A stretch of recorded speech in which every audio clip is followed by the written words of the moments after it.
Thank you all. Please be seated. Fancy digs you got here. International force requires international commitment. Previous resolutions have failed in Lebanon because they were not implemented by the international community, and in this case did not prevent Hezbollah and its sponsors from instigating violence. From the beginning, Helen, I said that Israel, the new resolution authorizes a force of up to 15,000 troops. It gives this force an expanded mandate. The need is urgent.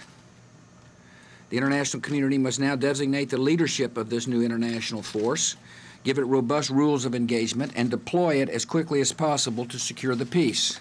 The international force to deploy to Lebanon, which is essential to peace in the region, and we will see what their response is. We're beginning to get some indication, but we'll wait till they have a formal response. The UN resolution calls for us to come back together on the 31st of August. Dates are fine, but what really matters is will. And one of the things I will continue to remind our friends and allies is the danger of a nuclear armed Iran, than to continue to develop a nuclear weapon. The six-party, and the only way to defeat this ideology in the long term is to defeat it through missiles. What are your thoughts? Counterfeiting U.S. dollars is an issue that every president ought to be concerned about. And when you catch people counterfeiting your money, you need to do something about it. We are very much involved in the six-party talks.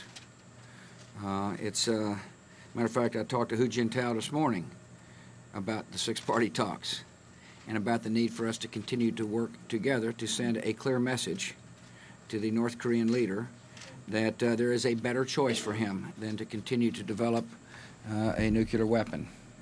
Give law enforcement the tools necessary to protect the American people. You know, it's an interesting debate we're having in America about how we ought to handle Iraq. There's a lot of people, good, decent people, saying withdraw now. They're absolutely wrong. Be a huge mistake for this country. If you think problems are tough now, imagine what it would be like if the United States leaves before this government has a chance to defend herself, govern herself, and listen to and answer to the will of the people, Patsy, as well as anybody. And so we're working with. Our nation is wasting no time in helping the people of Lebanon.